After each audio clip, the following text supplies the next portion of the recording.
अज्ञानतिमिरान्धस्य ज्ञानाञ्जनशलाकया चक्षुरुन्मिलितं येन तस्मै श्रीगुरुवे नमः।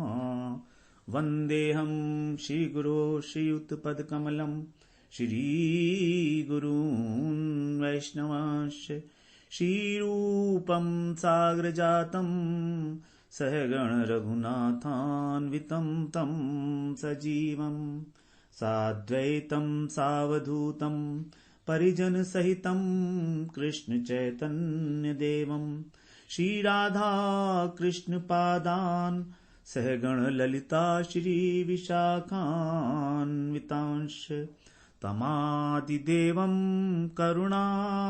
करुणानिधानं तमालवर्णं सुहितावतारम् अपार संसार समुद्र सेतुं भजामहे भागवत स्वरूपम्। हे देव हे दैत हे भुवनैक बंधो, हे कृष्ण हे चपल हे करुणैक सिंधो, हे नाथ हे रमण हे नयनाभिराम, हा कदानुभवितासि पदं दृशोर्मे। श्री कृष्ण चैतन्य प्रभो नित्यानंदा, श्री अद्वैत गदाधर शिवसदि गौर भक्त वृंद। हरे कृष्ण कृष्ण कृष्ण हरे हरे, हरे राम राम राम हरे हरे। हरे कृष्णा। सर्वप्रथम मैं अपने गुरुपाद पद ओम विष्णुपाद अष्टोत्तर शत श्री श्रीमद् भक्ति वेदांत माधव गोस्वामी महाराज के चरण कमलों में अनंत कोटि दंडवत प्रणाम ज्ञापन करता हूं। हम लोगों ने श्रीमद् भागवत पुराण के विषय में उसका अध्ययन करने के लिए हम लोग गुरुदेव की कृपा से प्रवृत्त हुए हैं। कल हम लोगों ने मंगलाचरण के विषय में कुछ चर्चा की। आज हम दूसरे सत्र में, प्रस्तावना के ही दूसरे सत्र में, भागवत के प्राकट्य, भागवत का क्या अर्थ है और भागवत का प्राकट्य कैसे हुआ, उसके विषय में थोड़ी सी चर्चा करेंगे। भागवत पुराण वास्तव में ये चारों वेदों का, 108 उपनिषदों का, 6 दर्शन शास्त्रों का, उनके तत्व सिद्धांत को वहन करने वाला है। उनका सार है। सर्व वेदांत सारम ही श्रीमद् भागवतम ईक्षते। सभी वेदांतों का जो सार तत्व है इसके अंदर दिया है।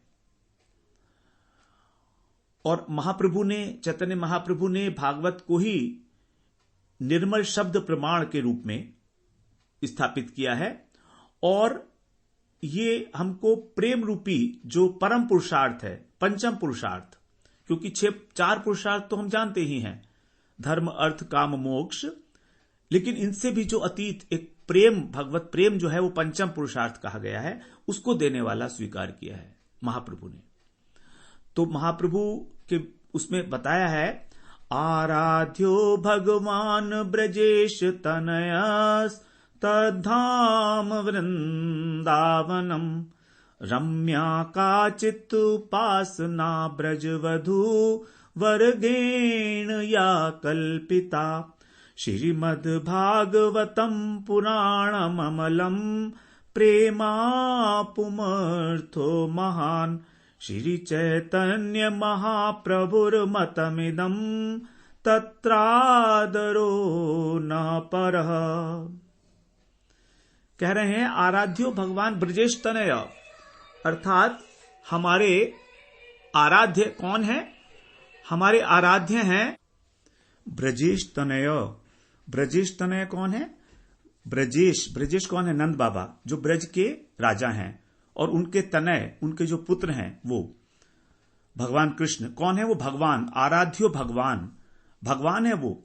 तो आराध्यो भगवान ब्रजेश तनय तद्धाम वृंदावनम, और उनका जो धाम है वृंदावन, वो ही हमारा आराध्य है। वृंदावन भी भगवान कृष्ण की भांति ही हमारा आराध्य है। रम्या काचित उपासना ब्रजवधू वर्गेणिया कल्पिता, और हम किस उपासना पद्धति का पालन करेंगे? जिस उपासना के द्वारा ब्रजवधुओं ने भगवत की प्राप्ति की। अर्थात गोपी भाव से, मंजरी भाव से, दासी भाव से, तो उसी भाव से हम लोग उस उपासना को ग्रहण करेंगे और उनकी उपासना करेंगे। इस बारे में प्रमाण क्या है? श्रीमद् भागवतम प्रमाणम अमलम। अमल का अर्थ है शुद्ध। तो जो निर्मल प्रमाण है, शब्द प्रमाण, वो क्या है इस बारे में? श्रीमद् भागवत पुराण। श्रीमद् भागवत पुराण में गोपियों ने किस प्रकार से भगवान की प्राप्ति की। उन्होंने सब कुछ त्याग दिया अपना, सब कुछ, कुछ भी नहीं रखा। इतनी व्याकुलता उनके हृदय में थी कि उन्हें और कुछ दिखता ही नहीं था। जित देखो तित श्याममयी है, कृष्णमय हो गई थी गोपियां, तब उनको भगवान की प्राप्ति हुई है। तो श्रीमद् भागवतम पुराणम अमलम, ये प्रमाण है। प्रेमापुमर्थो महान, यहां पर देखिए प्रेम को अर्थो महान, महान अर्थ बताया गया है। पंचम अर्थ, पंचम पुरुषार्थ। पुम का मतलब मनुष्य। तो मनुष्य का जो सबसे महान पुरुषार्थ है वो केवल प्रेम है। हम लोगों का जीवन ही इसलिए मिला है हमको मनुष्य शरीर कि हमको उस प्रेम की प्राप्ति करनी है।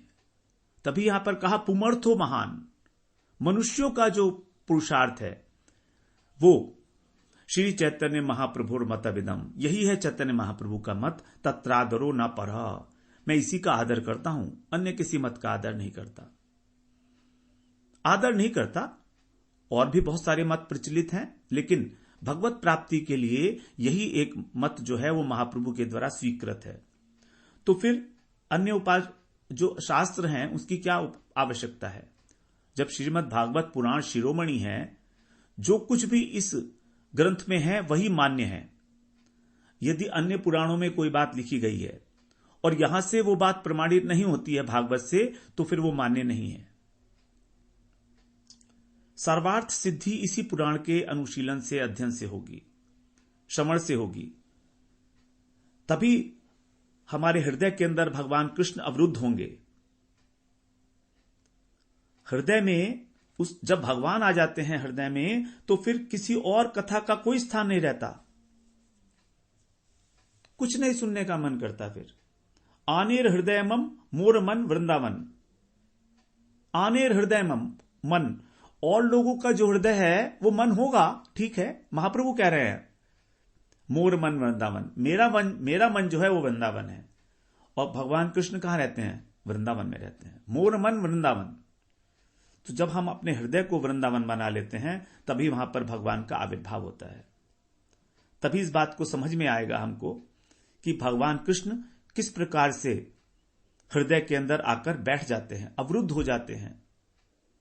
हृदय अवरुध्यते अत्र कृति भी शुश्रूषुभि तत्क्षणात्। जो व्यक्ति भी भागवत का श्रवण करने के लिए उत्सुक होता है, उसके हृदय में श्रवण करने से पहले ही भगवान आकर बैठ जाते हैं। श्रवण अभी नहीं किया है, केवल इच्छा जागृत हुई है और भगवान आकर बैठ जाते हैं। लेकिन कुछ कंडीशंस हैं। कृति भी शुश्रूषुभि तत्क्षणात्, उसकी बहुत जब सुकृतियां होती हैं, भक्ति उन्मुखी सुकृति होती हैं, और वो सेवा करने के लिए भागवत की तैयार होता है। कृति भी, शुश्रूषुभि, शुश्रूषुभि का मतलब सेवा करना भी है।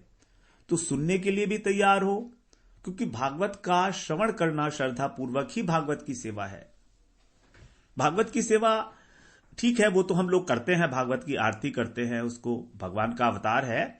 लेकिन वास्तविक सेवा इसकी तभी होगी जब हम श्रद्धा पूर्वक प्रेम से, इस उद्देश्य के साथ कि हमको भगवत प्रेम की प्राप्ति होगी, उसके जो सिद्धांत हैं उसके अनुसार हम लोग जब चलेंगे, अपने जीवन को ढालेंगे, तो वही वास्तव में भागवत की सेवा है, वही गुरु जी की सेवा है और वही भगवान की सेवा है।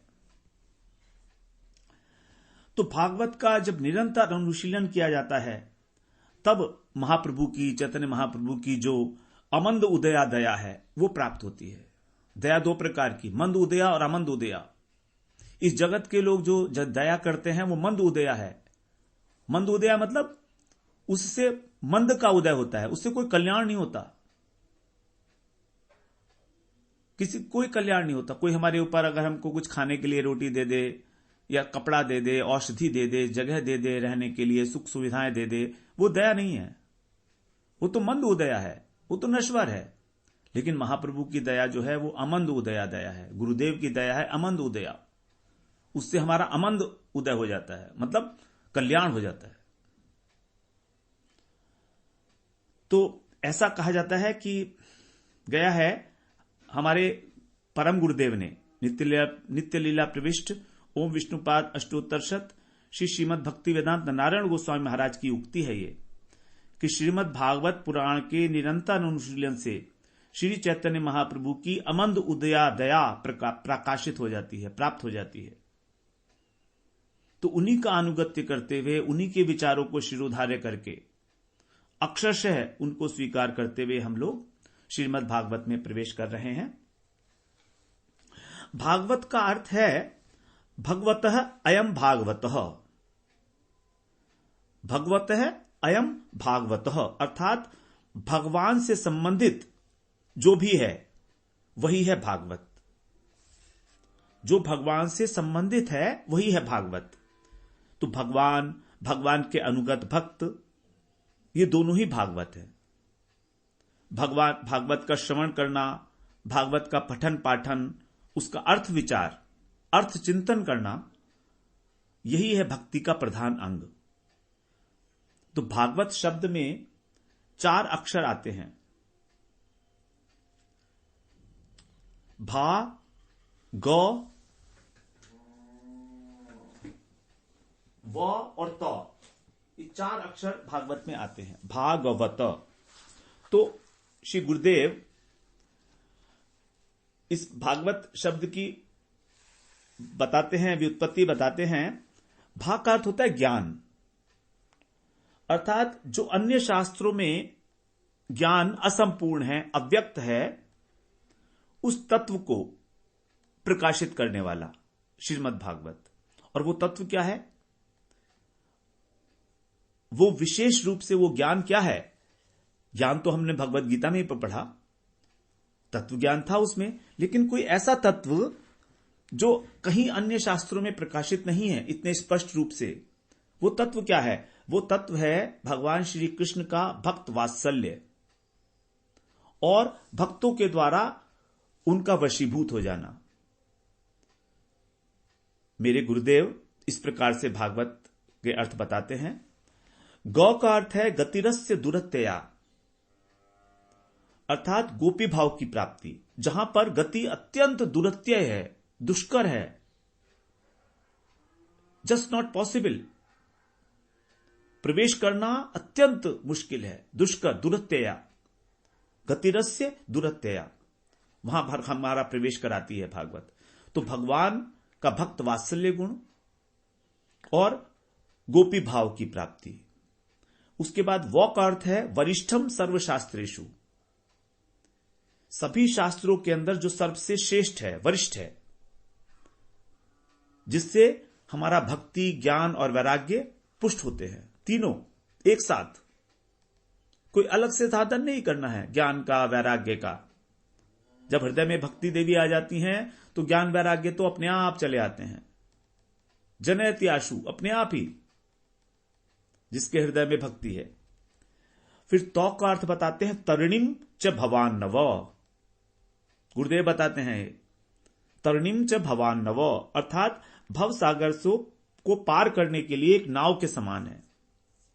हम लोगों ने श्रवण भी किया, भागवत स्वरूपम अपार संसार समुद्र से तुम भजामहे भागवत स्वरूपम, पद्म पुराण में है।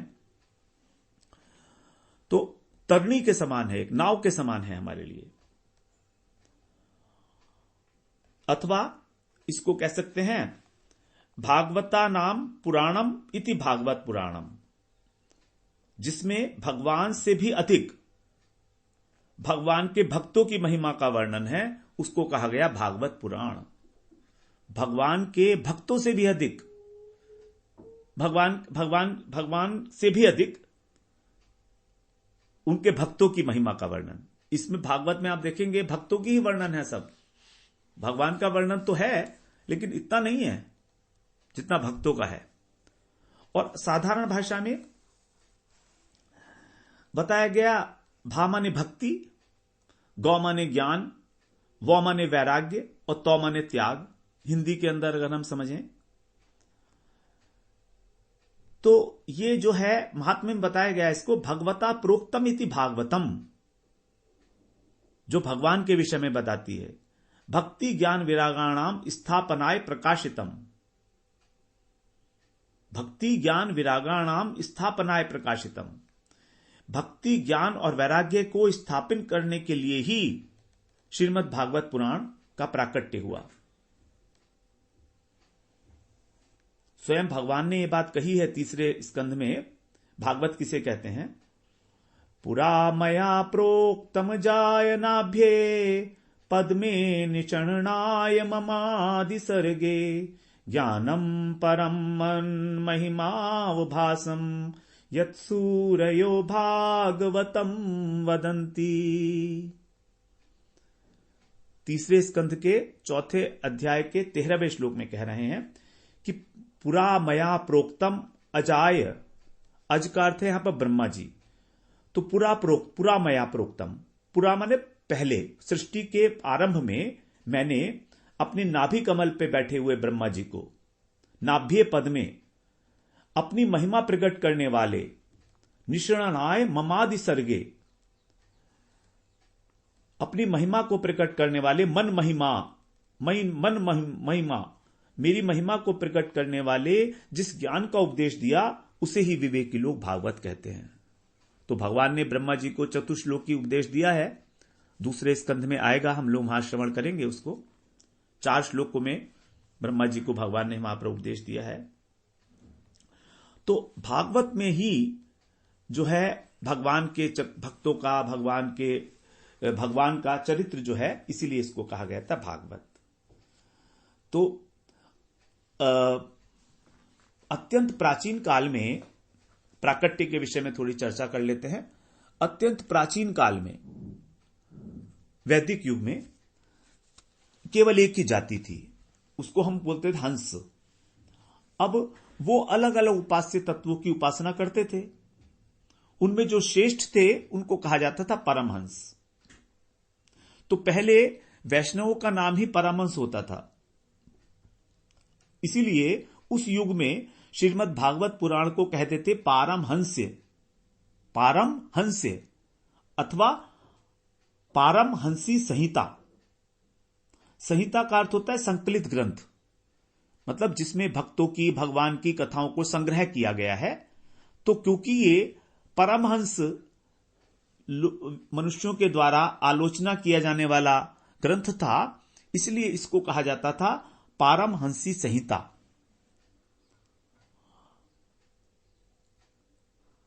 और जिस समय तक व्यास जी ने शुकदेव जी को भागवत का अध्ययन नहीं कराया था, द्वापर के अंत में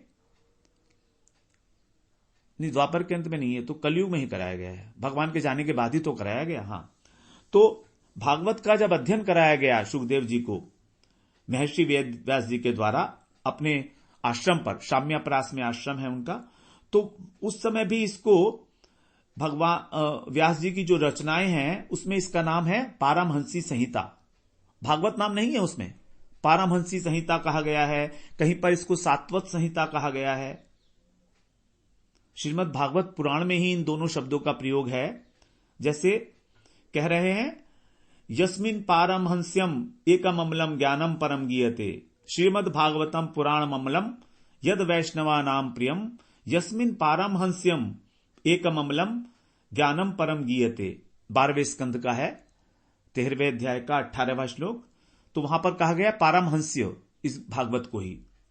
और पहले स्कंध में भी 7वें अध्याय के 6ठे श्लोक में है, अनर्थोपशमम साक्षात भक्ति योगमधोक्षजे लोकस्य जानतो विद्वांस चक्रे सात्वत संहिताम। यहां पर कहा गया सात्वत संहिता, वो भागवत के विषय में ही है। तो इसके 2 नाम प्रचलित थे पहले, पारमहंस्य संहिता, पारमहंसी संहिता और भागवत संहिता। अब सात्वत शब्द के 2 अर्थ बताए गए हैं। सात्वत का एक अर्थ है भक्ति और दूसरा अर्थ है सात्वत वंशी, मतलब जो यादवों की उपजाति है सात्वत एक। तो जो यादव वंशी हैं उनकी कथा प्रमुख रूप से 10वें स्कंध में वही कथा है, इसलिए उसको सातवत संहिता भी कहा गया। भागवत का जो प्राकट्य हुआ, वैसे तो देखिए भागवत नित्य है। यह नहीं है कि भागवत जो है जब व्यास जी ने सुखदेव जी को सुनाई तभी प्रकट हुई, नहीं, ऐसा नहीं है। भागवत तो पहले से है, सतयुग से है भागवत। क्योंकि वहां पर अम्बरीश महाराज को जब उपदेश दिया गया था तो उनको कहा गया था कि आप सुखदेव जी के जो द्वारा वर्णित भागवत है आप उसका नित्य श्रवण करें, सुखदेव जी के द्वारा। तो वहां पर स्पष्ट है कि भागवत नित्य है। सतयुग में भी भागवत थी, ऐसा नहीं है। ये तो माध्यम से, सुखदेव जी के, व्यास जी के माध्यम से इस रूप में जो अभी हमें मिलती है वो इस रूप में अब प्रकाशित की गई बाद में, क्योंकि है तो पहले से। वहां पर कह रहे हैं अम्बरीश शुक प्रोक्तम नित्यम भागवतम शृणु पठस्व स्वमुखे नापी यदिच्छसी भवक्षयम। यदि तुम अपने संसार का नाश, संसार दशा का नाश करना चाहते हो, यदि तुम्हारी इच्छा है, तो तुम क्या करना है? अम्बरीश शुक प्रोक्तम, सुखदेव जी के द्वारा कही गए भागवत का अध्ययन करो नित्य। पठस्व, पढ़ो, स्वमुखे नापी, अपने मुख से पढ़ो, अपने मुख से बोलो श्रीमद् भागवत। तो इस प्रकार से अम्बरीश जी को गौतम ऋषि ने वहां पर उपदेश दिया था। पद्म पुराण का ये श्लोक है। इसका मतलब भागवत नित्य है, हमेशा से है, क्योंकि अम्बरीश महाराज तो सतयुग के थे। तो भागवत नित्य है। लेकिन द्वापर के अंत में जब भगवान चले गए अपने धाम में, तो सूत जी ने कहा है कि पहले स्कंध के 3 अध्याय के 43 श्लोक में कह रहे हैं, कृष्णे स्वधामोपगते धर्म ज्ञानाधिभिः सह कलौ नष्ट दृशामेश पुराणर्को अधुनोदितः। जब द्वापर के समाप्ति पर था और कलयुग आरंभ होने वाला था, भगवान के जाने के साथ साथ ही जब धर्म ज्ञान इत्यादि शक्तियां अंतर्निहित हो गई थी, अज्ञान छा गया था, तो फिर ये जो सूर्य रूपी पुराण है, इसी के रूप में भगवान, पुराण के रूप में भगवान कृष्ण ही जो है प्रकट हुए हैं।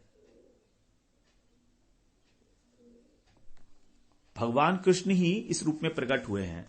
और उद्धव जी को भी भगवान ने यही कहा था कि मैं भागवत में प्रवेश करता हूं, क्योंकि जिस प्रकार से जो सूर्य है वो सूर्य कभी नष्ट नहीं होता है, वो उदय होता है और अस्त होता है। उसी प्रकार से भागवत जो नित्य है वो कलयुग में विशेष रूप से अवतरित हुई, प्राकट्य हुआ, उसका आविर्भाव हुआ। वो तो हमेशा से है। भागवत को इतिहास का और पुराणों का सार कहते हैं हम लोग। इतिहास पुराणानाम सारम सारम समुद्धतम। इतिहास और पुराणों का जो सार तत्व है, जो सब्सटेंसिव मटेरियल है, जो एसेंस है, उसको यहां पर इकट्ठे किया गया है, एकत्र किया है। रामायण और जो महाभारत है उसको इतिहास कहा जाता है। और व्यास जी के द्वारा 18 पुराणों की रचना की गई, उसमें जो है श्रीमद् भागवत पुराण सर्वश्रेष्ठ पुराण है। इतिहास का अर्थ होता है इति प्लस हौ प्लस आस। इति का अर्थ है इस प्रकार, हौ माने निश्चित रूप से, ये अव्यय पद है, निश्चित रूप से, और आस माने होना। तो जो इस प्रकार से हुआ है निश्चित रूप से, ये ऐसा नहीं है कि इतिहास का मतलब है कोई कपोल कल्पना है किसी की, ये वास्तविक में हुआ है, ऐसा ही हुआ है। किसी प्रकार की कोई कल्पना नहीं। जो आजकल के जो बुद्धिजीवी लोग हैं वो ऐसा कह देते हैं कि रामायण, महाभारत, भागवत ये सभी जो हैं कल्पनाएं हैं कवियों की, लोगों को सही रास्ते पर लाने के लिए इस तरह की उन्होंने कल्पनाएं की हैं। ऐसा बिल्कुल भी नहीं है। और पुराण का अर्थ होता है पूर्णात पुराणम, जो मंत्र के तात्पर्य को पूर्ण करे, वेदों के तात्पर्य को पूर्ण करे। क्योंकि वेदों का जो तात्पर्य है उसको निकालना बहुत मुश्किल है। तो वेद भी महर्षि वेद व्यास जी ने लिखे। अब उन्हें पता लगा कि ये वेद तो समझ नहीं पाएंगे लोग, तो उसी को उन्होंने पुराणों के माध्यम से समझाने की चेष्टा की। तो वेदों के अर्थ को जो पूर्ण करे, पूर्ण करने का मतलब जो समझाए, उसका तात्पर्य इतिहास पुराणाभ्याम वेदम समुपव्रहंगेत, जो इतिहास और पुराणों के द्वारा वेद के अर्थ को स्पष्ट करे, उसी कहा जाता है इतिहास और पुराण। तो इनको पंचम वेद भी कहा जाता है। इतिहास पुराणम च पंचमो वेद उच्यते, ये पंचम वेद है, भागवत में ही आया है ये। तो वेदों का अधिकार तो है नहीं पढ़ने का सबको, इसलिए व्यास जी ने उनको सुगम बोधगम्य बनाने के लिए, जिससे सब पढ़ सकें, इतिहास और पुराणों की रचना की। पहले व्यास जी ने एक ही वेद को 4 भागों में विभाजित किया, जानते ही हैं हम लोग, श्रवण कराए हैं। ऋग्वेद को ऋग्वेद, यजुर्वेद, सामवेद और अथर्ववेद विषय वस्तु के अनुसार कर्म की व्यवस्था जिस प्रकार ठीक तरह चलती रहे,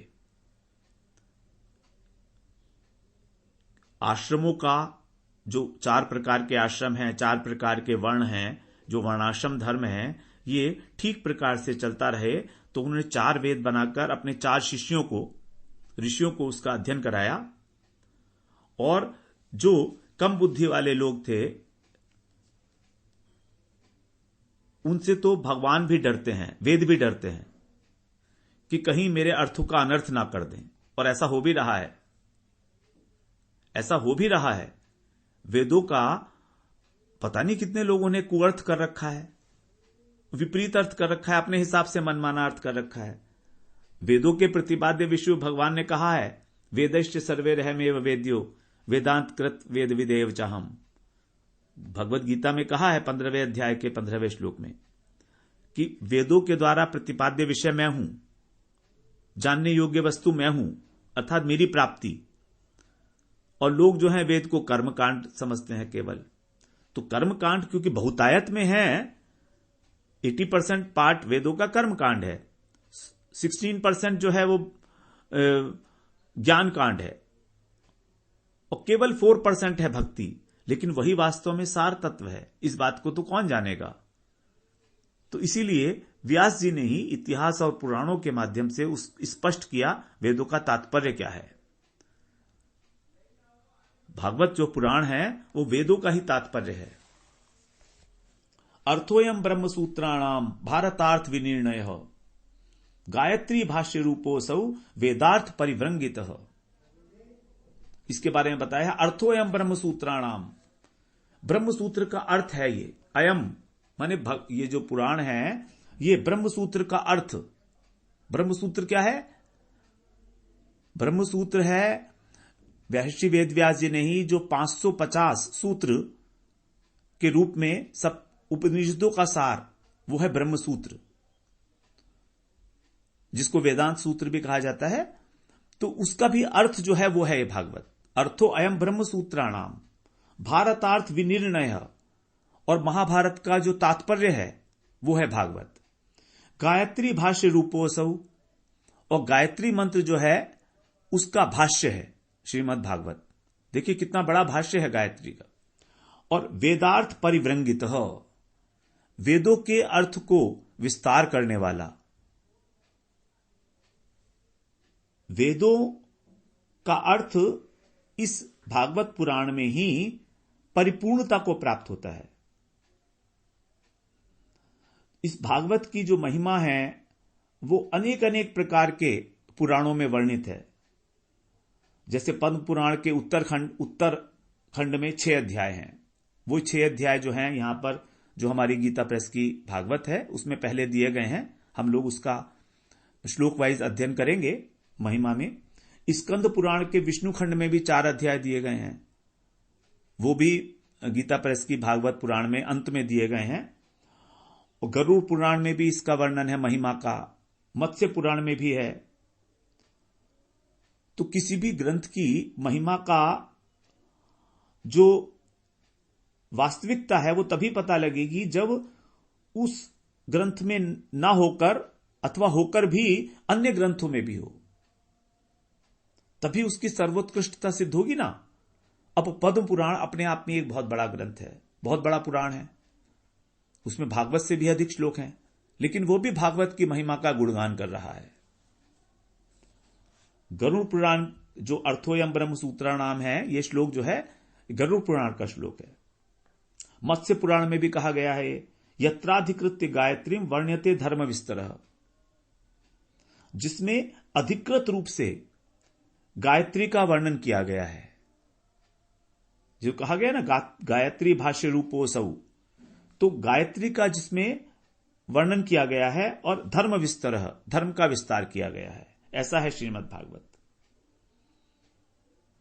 तो गायत्री क्या है? गायत्री में है ना सत्यम परम धीमहि। तो हमारा जो प्रथम स्कंद है उसका प्रथम अध्याय का प्रथम श्लोक जो उसका मंगलाचरण है वो यही है, सत्यम परम धीमहि। हम उस परतत्व का ध्यान करते हैं जो सत्य है। तो परम धीमहि के द्वारा यहां पर जो परम सेव्य वस्तु हैं, जो सर्व उपास्य तत्व हैं, वही श्री कृष्ण का ध्यान। तो श्री कृष्ण का ध्यान करने के लिए ही श्रीमद् भागवत पुराण कह रही है, धामना स्वेन सदा निरस्त कुहकम सत्यम परम धीमहि। तो भगवान कृष्ण की जो आराधना है वही है हमारा उद्देश्य, वही है हमारा प्रयोजन, और यही वास्तव में एक ऐसा मार्ग है जो निष्कंटक है, जिसमें किसी प्रकार की कोई कष्ट नहीं है, कठिनाई नहीं है। विष्णु सहस्त्राम में बोला है, एष निष्कंटक है पंथा यत्र संपूज्यते हरि कुपथम ते विजानियाद गोविंद रहितागमम। एष निष्कंटक है पंथा, यही एकमात्र निष्कंटक मार्ग है। यत्र संपूज्यते हरि, जिसके अंदर हरि की उपासना की गई है, सम्यक रूप से जिनकी आराधना की जाती है, संपूज्यते हरि कुपथम तम विजानियात, और जो मार्ग श्री गोविंद से रहित हैं, गोविंद रहितागमम, जो आगम पुराण, आगम और निगम ये पुराण होते हैं ना, तो जो आगम पुराण गोविंद की कथाओं से, उनकी पूजा से, उनकी आराधना से जो रहित हैं, वे कैसे हैं? कुपथम, उसको कुपथ जानो। और इसी बात को भागवत में भी कहा गया है तात्पर्य के रूप में, तस्मात् सर्वात्मना राजन हरि सर्वत्र सर्वदा श्रोतव्य कीर्तितव्यश्च स्मृतव्यो भगवान नृणाम। सुखदेव जी कह रहे हैं राजा परीक्षित, हे राजन, तस्मात् इसलिए, सर्वात्मना राजन सब प्रकार से, हरि सर्वत्र सर्वदा भगवान कृष्ण की ही हमेशा और प्रत्येक स्थान पर, सर्वत्र और सर्वदा श्रवण करना चाहिए, श्रोतव्य कीर्तितव्यश्च, उनकी कीर्ति का गान करना चाहिए, कीर्तन करना चाहिए, स्मृतव्यो और स्मरण करना चाहिए, भगवान नृणाम, उन्हीं भगवान का, भगवान कृष्ण का ही, केवल उन्हीं का ही श्रवण, कीर्तन और स्मरण। तो यहां पर श्रोतव्य का अर्थ होता है कीर्तन करने योग्य, केवल एक ही वस्तु है, श्रवण करने योग्य श्रोतव्य, कीर्तन करने योग्य कीर्तितव्य, और स्मृतव्यो स्मृतव्य स्मरण करने योग्य। और वास्तव में इन कृष्ण के अलावा और कोई ना तो श्रवण करने योग्य है, ना कीर्तन करने योग्य है, और ना स्मरण करने योग्य है। अब जब चारों वेदों की रचना करके भी, और महाभारत, पुराण, ब्रह्मसूत्र इत्यादि की रचना करके भी जब महर्षि वेद व्यास जी का मन शांत नहीं हुआ, तब देवऋषि नारद ने व्यास जी को भगवान के नाम का, उनके गुण का, उनकी लीलाओं का वर्णन करने के लिए प्रेरित किया, भागवत पुराण की रचना करने के लिए। जिसमें वो कृष्ण को ही भगवान के रूप में स्थापित करें। कृष्णस्तु भगवान स्वयं। तो सर्वप्रथम नारायण ऋषि ने नारद जी को भागवत का उपदेश दिया था। नारद जी ने फिर वेद व्यास को बताया। वेद व्यास जी ने सुखदेव जी को भागवती कथा का अध्ययन कराया और फिर व्यास जी ने उसी शिष्य परंपरा में आलोचना करने के लिए, इसका अनुशीलन करने के लिए ही ग्रंथ के रूप में इसकी रचना की। जैसे हमें प्राप्त होता है अभी, तो व्यास जी के जो साम्याप्रास आश्रम है, वहां पर सबसे प्रथम अधिवेशन हुआ श्रीमद् भागवत का। वहीं पर सुखदेव जी ने इसका अध्ययन किया और तभी से भागवत शब्द का प्रयोग प्रारंभ हुआ। इससे पहले भागवत शब्द का प्रयोग नहीं था। तो कलयुग, उसके बाद फिर कलयुग में सुखदेव जी ने 30 वर्ष बीतने के बाद भागवत भाद्रपद मास में शुक्ला नवमी की तिथि को परीक्षित जी के समक्ष जो है भागवत कथा का कीर्तन आरंभ किया, जो 7 दिन तक चला, पूर्णिमा तक। नवमी से आरंभ होकर 9, 10, 11, 12, 11, 12, 13, 14, 15, 7 दिन श्रवण किया। 7 दिन तक उन्होंने, पूर्णिमा के दिन तक, भाद्रपद मास की शुक्ला नवमी, यह पहला अधिवेशन हुआ भागवत का कलयुग में। दूसरा अधिवेशन हुआ है तब से 200 वर्ष बाद, अर्थात 230 वर्ष बाद, आषाढ़ मास की शुक्ला नवमी को, यहां भी शुक्ला नवमी है, गोकर्ण जी ने धुंधुकारी को यह सुनाई कथा। यह आएगा भागवत के महात्म्य में, इसका वर्णन आएगा। उसके बाद, उसके 30 वर्ष बाद, अर्थात 260 वर्ष बाद समझिए, पहले 30 वर्ष, फिर 200 वर्ष, और उसके बाद उसके 30, तो मतलब 260 हो गए। तो 260 वर्ष बाद जो है शुक्ला नवमी को, कार्तिक शुक्ला नवमी को, सनकादिक ऋषि चतुसन हैं, उन्होंने नारद जी को सप्ताह यज्ञ में इसका श्रवण कराया, भागवत कथा का। यह तृतीय अधिवेशन था इसका।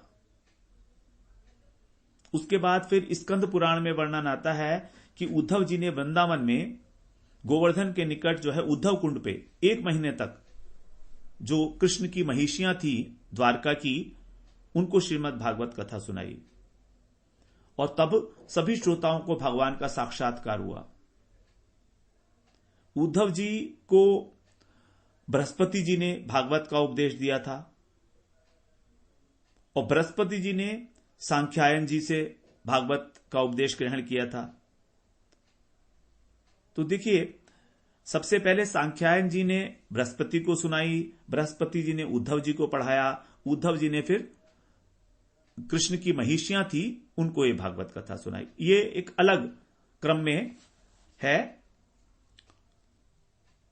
तो वहां पर कह रहे हैं उद्धव जी कि भगवान के भक्त जहां और जब भी भागवत शास्त्र का कीर्तन करते हैं, श्रवण करते हैं, भगवान स्वयं वहां पर आकर विराजमान हो जाते हैं। जैसे रामचरितमानस के लिए कहा जाता है कि वहां पर हनुमान जी आकर विराजमान हो जाते हैं, उसी प्रकार से श्रीमद् भागवतम शास्त्रम यत्र भागवतैर यदा कीर्त्यते श्रूयते चापि श्री कृष्ण तत्र निश्चितम। उद्धव जी कह रहे हैं कि वहां भगवान आ जाते हैं, अलक्षित रूप से हमें दिखाई नहीं देते क्योंकि हमारी दृष्टि नहीं है वैसी।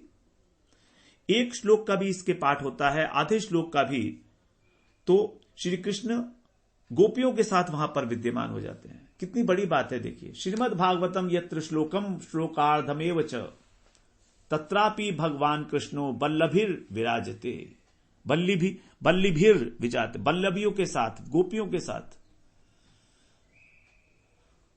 तो जिन्होंने प्रतिदिन श्रीमद् भागवत पुराण का सेवन किया है, उनको तो उनके माता पिता पत्नी तीनों कुलों का उद्धार कर लिया है भली भांति। श्रीमद् भागवतम शास्त्रम नित्यम यही परिसेवितम, जो नित्य इसका सेवन करते हैं। पितुर मातुश्च भार्याः कुल पंक्ति ही सुतारिता, सबका उद्धार हो जाता है। सब प्रकार से सबका उद्धार हो जाता है। ये भागवत पुराण में हम महात्म्य हम लोग श्रवण करेंगे आगे, स्कंद पुराण में है ये। तो बड़ी महिमा है इस प्रकार भागवत का जो प्राकट्य है, जो भागवत का अर्थ है, हम लोगों ने उसे आज यहां पर श्रवण किया। वांछा कल्पतरुभ्यश्च कृपा सिंधुभ्यैव च पतितानां पावनेभ्यो वैष्णवेभ्यो नमो नमः।